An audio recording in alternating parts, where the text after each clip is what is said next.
झुले उंच माझा झोका.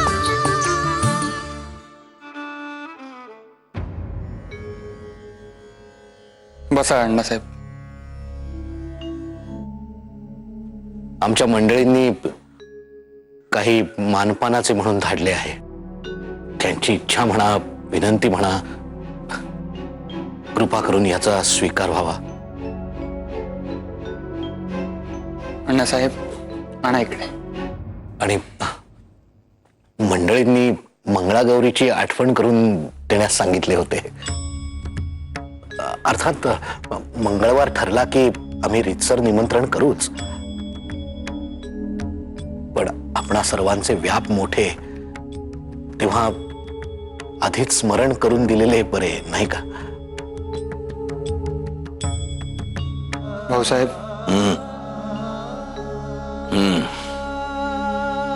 क्षमा करा अण्णासाहेब, आमच्या डोक्यात जरा. नाही नाही, असू दे. आता आम्ही निरोपच घ्यावा म्हणतो.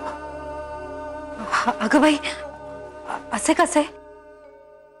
नाही म्हणजे जेवल्याशिवाय कसे जायला देऊ आम्ही? होय अण्णासाहेब, आपण एवढ्या रात्री जेवल्याशिवाय कसे जाल? नाही, खरे आहे, परंतु यावेळी माझ्या सोबत गोपाळरावही आले आहेत. आपली कामे उरकून ते हरिभाऊ जोशींच्या घरी एव्हाना पोचले असतील. सारे जण माझी जेवणाकरता तिथे वाट पाहत असतील. तेव्हा आता निघतो. मी काय म्हणते, नाही म्हणजे पाने घ्यायची का वाढावयास? पाने घ्यायलाच हवीत. काय मस्तकात आणि पोटात वडवानल पेटलेला आहे. उदरभरण करून निदान एक तरी अग्नी शांत करतो. घ्या पाणी घ्या, पाणी घ्या. इतके केले यांचे, पण कुणाला काही आहे का त्याचे? काही नाही. कुणाच्या तोंडून एक कौतुकाचा शब्द देखील नाही. आम्ही यांचे जीव वाचवायचे आणि यांनी तोंड वाकडे करून दाखवायची आम्हाला. छान छान न्याय हो, छान. सुभद्रा वहिनी, असे का म्हणताय? नाही म्हणजे सगळ्यांना या धक्क्यातून सावरायास उसंत नको का? तू मला काही सांगू नकोस माई. अगो, यांनी माधवाचे प्राण वाचवले आणि मी दुर्गेचे, पण कुणाला काहीही नाही त्याचे. तरी देखील आम्हाला वागणूक मात्र आश्रिताची. किती दुःखात आहेत या. तिकडे दुर्गाक्का, इकडे या.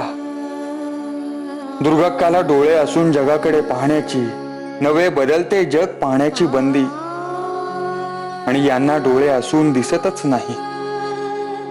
स्वतःवर लादलेले आंधळेपण, आणि आपण मात्र हातात मशाल असूनही यांना रस्ता दाखवावयाचा नाही.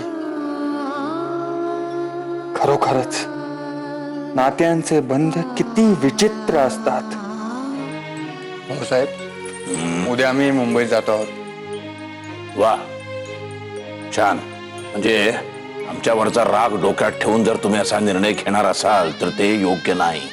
आम्हाला करविरा जाण्यापासून रोखले आणि आता स्वतः निघून चाललात मुंबईस. नाही नाही भाऊसाहेब, आपण गैरसमज करून घेऊ नये. आमचे मुंबईस काही काम आहे, त्यासाठी जात आहोत, घर सोडून नव्हे. पण आज फोडणीचे ताक दिसत नाहीये.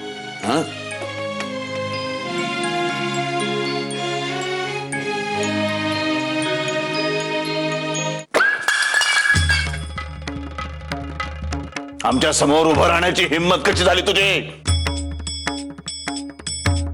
पुढच्या 8-10 दिवसामध्ये आमच्या समोरही यायचं नाहीस तू.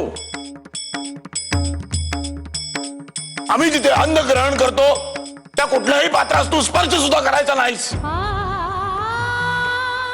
एवढेच नव्हे, देवघरामध्ये सुद्धा यावयाचे नाहीस तू. तोंड काळं कर.